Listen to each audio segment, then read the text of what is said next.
लोंघानी clinics या YouTube चॅनलमध्ये आपले सर्वांचे स्वागत। आज आपण होमिओपॅथीबद्दल काही गैरसमज आहेत का ते बघूया।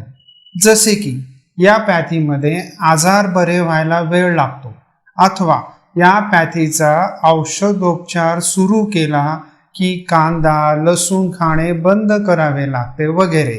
हे दोन्हीही गैरसमज चुकीचे असून अनेकदा आजार खूप जुना झाला, इतर सर्व उपाय थकले की या पॅथीकडे रुग्ण जातो। मुळातच त्या रुग्णात तो आजार मुरलेला असतो, तो बरा होण्यास योग्य त्या कालावधीची गरज लागतेच। दुसरा, कांदा लसूण कॉफी यासारखे पथ्य पाळावे लागतात हा गैरसमज। ही औषधे घेण्यापूर्वी अर्धा ते 1 तास कांदा लसणासारखे उग्र काही खाऊ नये असा सल्ला डॉक्टरांकडून दिला जातो, कारण उग्र वासाचे काही खाल्ल्यानंतर औषधाचे सेवन केल्यास त्याचा परिणाम साधण्याची शक्यता कमी होते आणि मग असे काही खाल्ल्यानंतर होमिओपॅथीची औषधे घेतल्यास अपेक्षित परिणाम मिळत नाही। आणखी एक गैरसमज म्हणजे होमिओपॅथीमध्ये सगळ्या आजारांवर एकसारख्या गोळ्या दिल्या जातात। गोड गोळ्या सौम्य पद्धतीने औषध देण्याचे एक माध्यम आहे।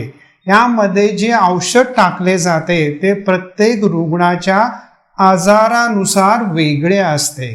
होमिओपॅथीमध्ये व्यक्तिनिहाय तयार केलेली औषधे दिली जातात।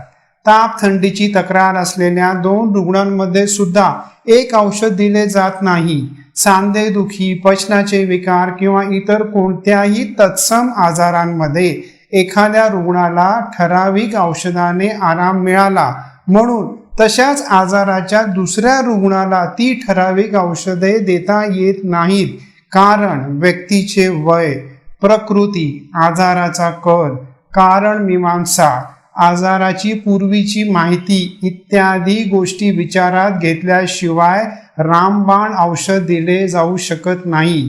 त्यामुळे एकसारखेच औषध हाही गैरसमज पूर्णपणे चुकीचा आहे। अशाच प्रकारचे आणखी काही गैरसमज असतील तर ते तज्ञांनी डॉक्टरांशी बोलून दूर करून घेतले पाहिजेत आणि या उपयुक्त पॅथीचा उपयोग करून घेतला पाहिजे। धन्यवाद।